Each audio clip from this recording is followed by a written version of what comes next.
Salut, c'est Anes. Aujourd'hui, on se retrouve pour une nouvelle vidéo dans le match Atalanta-Real.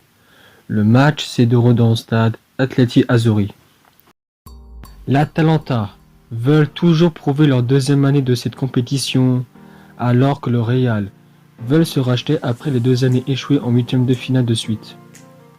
L'Atalanta atteint en phase de finale de la Ligue des Champions pour la deuxième fois de suite de son histoire. L'Atalanta avait donc perdu en quart de finale contre le PSG de 1, éventuel finaliste. Cette saison, l'Atalanta est toujours aussi fort. Le club italien sont 4e du championnat à 10 points du premier Inter de Milan.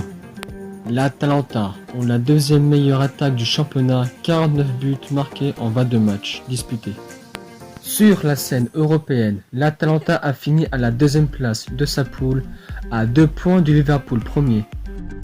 Humiliés par les Reds de Liverpool 5-0 à domicile, les coéquipiers de Zapata se sont corrigés en match retour en battant 2-0 à Liverpool. En gagnant contre Naples 3-1 le 10 février, l'Atalanta s'est qualifié pour la finale de la Coupe d'Italie.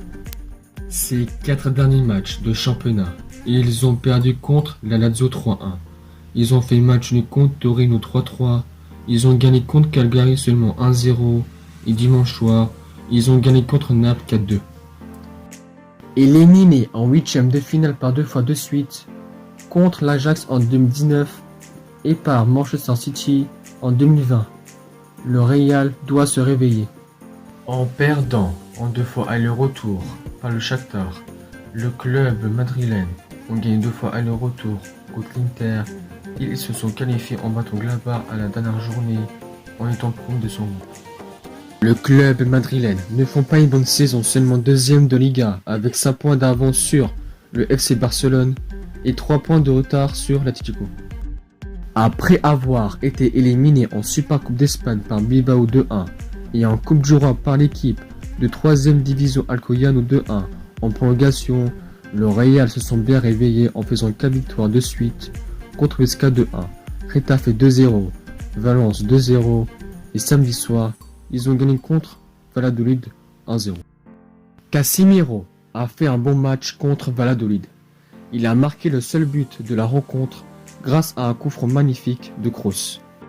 Casemiro est le 2e meilleur buteur du Real avec 4 buts en Liga derrière Benzema, donc il n'y a pas un vrai buteur lorsque Benzema n'est pas là.